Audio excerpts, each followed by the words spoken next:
DC here. Hi guys. Well, another Sunday morning dog vlog. Walking around with Dago. It's a park we've been to before.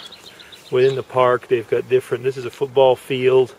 They've got different fields. Later on, if we pass in front of it, I'll show you the rugby fields and so on. Okay. So Dago just going along kind of slowly. Somebody answered in one of my vlogs not too long ago. He said a comment, "You're old." Well, yes, I am. I'm proud to be getting on there. But Dago, as far as I guess when we consider man years, is pretty old by now. He's going to be 13. He's coming on 13.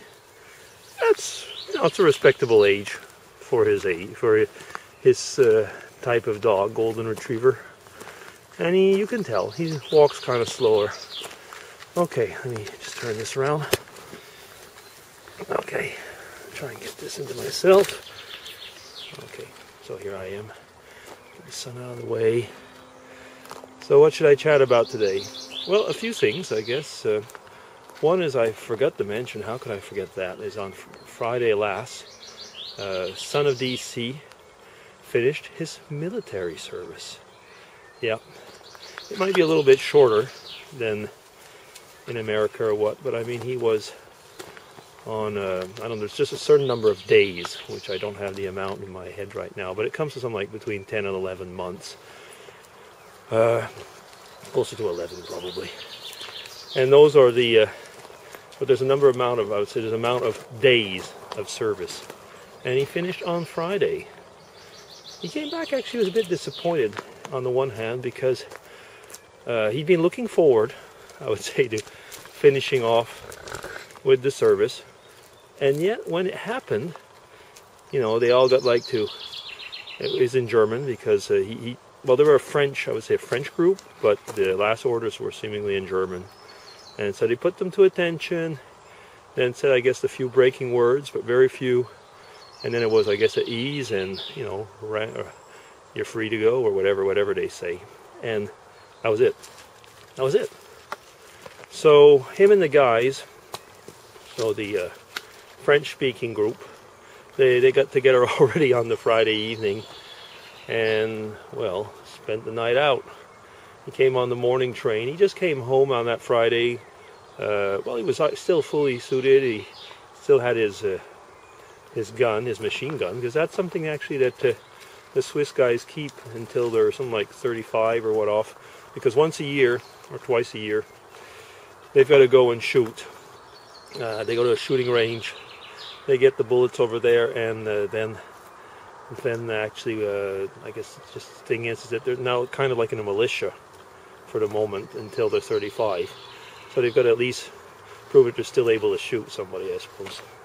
Anyway, so that's his gun is here at our place, plus a few uniforms. I guess that's if they really needed to go, they can, you know, run off dressed as soldiers, I suppose. Just show you around.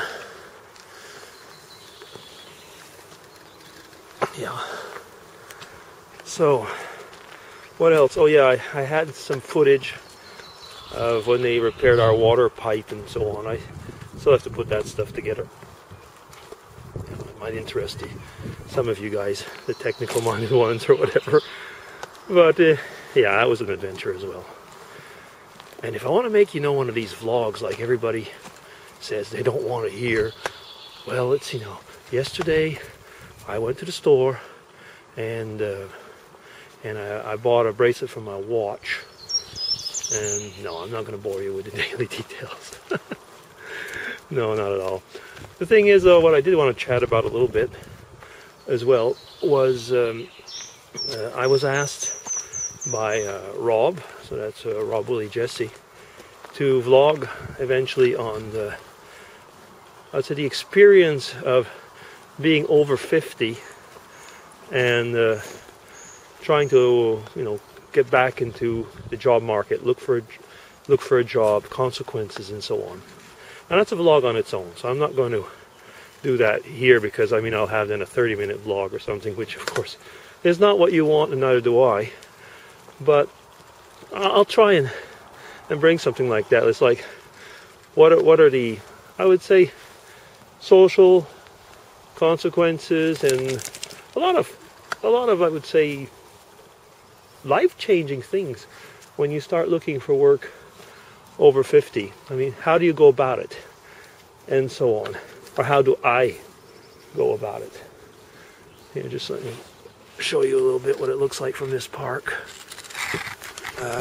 There's the mountains. Let me get that right. So there's the mountains far off. We've been here before actually, but I don't know if I've always shown off the mountains. And can you see over there? That's the hospital, but near there's a few posts. That's the rugby field. They play, I think, Saturdays or Sundays. Maybe I should come once. Show you how they play the rugby here. Oh, by the way, the hospital is a funny little story over there. One of the consequences of being unemployed, I had been asked to come and speak with a patient there, because it was somebody who was speaking English, only speaking English, and they had a few problems finding someone that could chat with him. And he showed me actually where the heliport was over there. And the guy was, well, a few problems, I guess, psychic problems, but I won't get into those details. But, and he showed me the heliport, excuse me, and he said, you know, that's where Barack Obama comes when he has to be treated. And I said to him, do you really think that Barack Obama comes to this hospital to get treated? Well, I don't know, he says, but he would. Yeah, okay. Mind you, we've got good services in Switzerland. Maybe he can make it free over in the States and come over here and pay for it. I don't know. I don't know. But I mean, that was a funny little remark. Over there, that's for archery. So there's an archery group that comes here and practices their sport. We're coming up slowly over there to the to the rugby field. Yeah, so just a nice little Sunday morning walk. It's quite late actually. Let me see. It's 8:10, and Mrs. DC and I will be off to church services at 10:15 today. Yeah, because we have alternating times for the services. And since she worked yesterday, well, she's still resting up. We'll go later on. So yeah, back to my son. So he had that night out with the guys, and I asked him. I said, "What was, what would you take back from the army?" Somebody's walking with their dog here, and so I asked, "What would you take back from your army time?" Let me just stop 2 seconds. Bonjour. Bonjour. Bonjour. Bonjour. And so the idea about what would you take out from, to take back. And he said basically, I think what probably anybody who's been in the army would probably say, the camaraderie, I would say the getting to know some good guys and some bad ones. But it's funny how quickly they forget the bad ones unless they stay as the butt of jokes. But getting to learn about the guys and having fun in diverse situations, solidarity. And funnily enough, I mean, because yesterday they, like I said, they were out with the guys, and there were, I guess their sergeants were with them. A few sergeants, I think he told me, were with them. And what did they say? It's like, you're a good group, and we want to keep in touch. And that's what you see here. You have guys that have been in the army for 40, 50 years ago, and they still get together. Okay, here we are at the rugby field. Sorry about that intervention. So, if I can... Here you are. So that's the rugby field. Okay, Dago, don't go eat that stuff. Somebody had some cold meats and let it on the ground. Well, not the cold meats, but the plastic container. Yeah, so that is one thing. So how am I getting on in time? Late as usual. Well, guys, I am going to stop here. Could have said a lot of other things, but I'll be DC. Signing off. Take care.